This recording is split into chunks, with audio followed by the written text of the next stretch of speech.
I've been reading since before your book.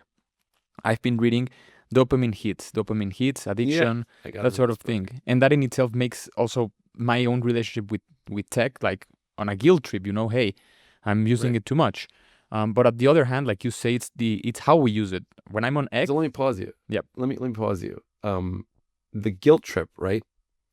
And the idea of policing yourself, yep, right? I think that is one of, a reason not to police kids is so that they don't grow up to being adults who feel like they need to police themselves. right, And that the same process with your kids is the same process that goes on in your own mind. You don't want some set of ideas to be the authority and to bully and push around other ideas in your own mind.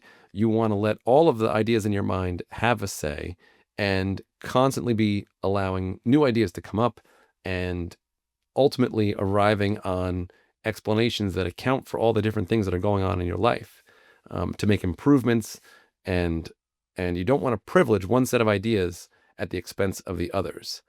And the dopamine, right? The making us scared of our own technology is I think a major liability, a major harm that comes from this this thinking. And I'll talk about the dopamine stuff just briefly. yep, Dopamine is that's part of the physiology, right? So physiology meaning, the structure of the organs and the nerves and the neurotransmitters and how everything in the body is wired together, right? There's the Oreo cookie. The physiology is how your digestive system breaks down the Oreo cookie.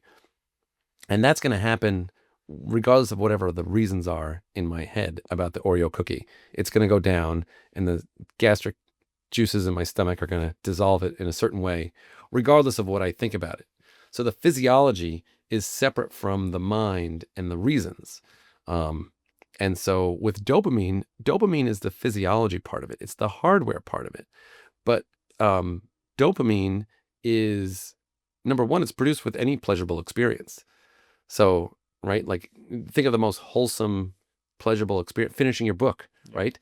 That's dopamine. And are we gonna demonize book writing because it produces dopamine surges? That's crazy. Seeing a long lost friend, a huge rush of dopamine. Is that addictive? That is absolutely crazy. In fact, I would say it's one of the worst things you could do is to make people worried about enjoying enjoyable things in life. Like enjoyment is a good sign. Dopamine surges, and then dopamine is simply the physiology of what's happening for anything that's enjoyable. And so with humans, what's enjoyable depends on our reasons. yeah, exactly, Right. yeah. So is seeing your brother after not seeing him for years, well, it depends on what you think about your brother, right? What's your history? How do you guys understand each other, right? Are you long lost close brothers who have been separated, or have you been having a feud and now you're reluctantly forced to be with him at a family reunion, right? The reasons are what matter.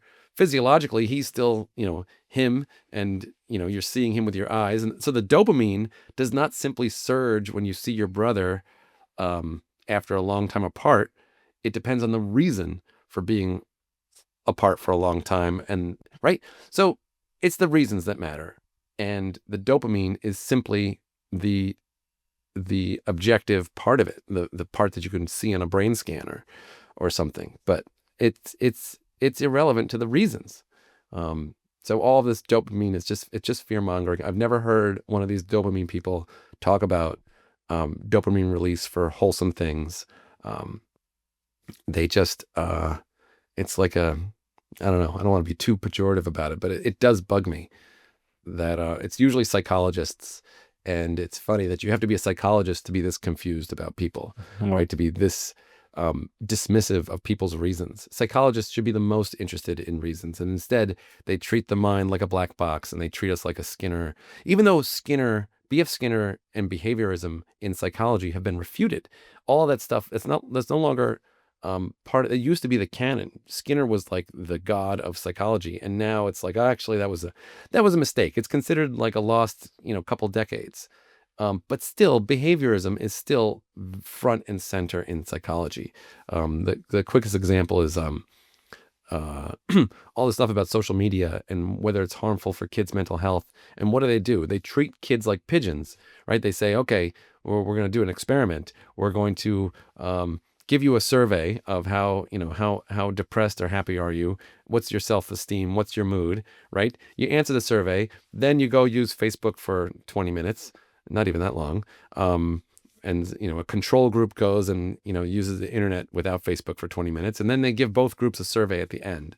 And it's like, well, imagine if you did that with the movie Titanic, right? Imagine if you had kids sit down and watch Titanic, teenagers, and give a survey of their mood before and after watching that movie. I mean, I was depressed for 3 days after watching that movie. I remember just like, it was so profoundly effective. Should we ban the movie Titanic because people get depressed? Should we, what about my dopamine levels after watching that movie? Right? That's got nothing to do with it, right? I felt depressed. That doesn't mean I became depressed.